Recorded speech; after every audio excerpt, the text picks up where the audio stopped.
Hello sa lahat. Itong video tungkol sa paglinis ng puso natin. So, makita nyo, merong sarap natin ay soil.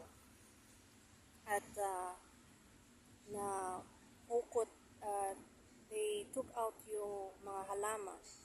And now, they're fertilizing it and making it better soil.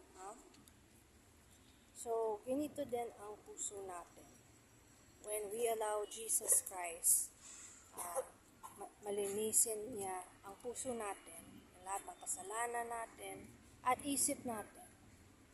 At tanggalin niya lahat ang weeds and lahat ng masamang ugali natin. But, kailangan magkumbaba tayo. Kasi hindi niya kayang tulungan tayo kung prideful tayo. Okay? So, pakita ko sa inyo anong mangyayari kung we allow Jesus Christ to discipline us and teach us. Okay? Alright. Muna. So, dito, nakikita nyo meron mga bulaklak, magandang dilaw bulaklak, at blue and purplish flower. At nakita nyo, layo-layo, all the way. Ang dami. So, ganito ang mangyayari sa atin kung we allow Jesus Christ to change ang puso natin. Lahat ng masamang ugali, we confess ang mga kasalanan natin sa Kanya at magsisi tayo. Huwag natin ulitin ang mga kasalanan.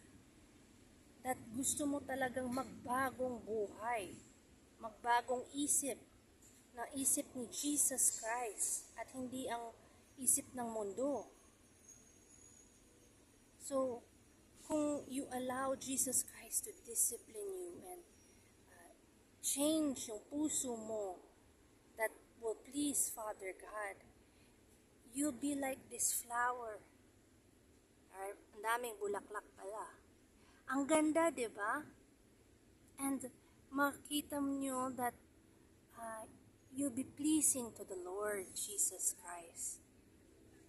And parati kayong will bear lots of flowers. I mean, konti lang to. This is a start lang.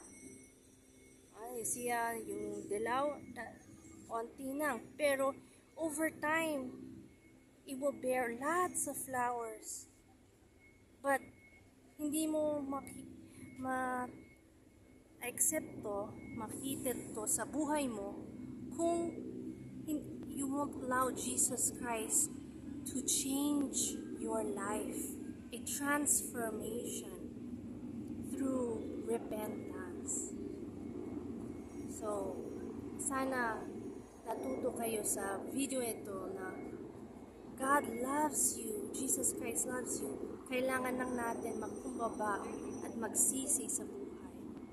At huwag ulitin ulit ang mga kasalanan natin. This is the end of the video. May Jesus Christ bless you.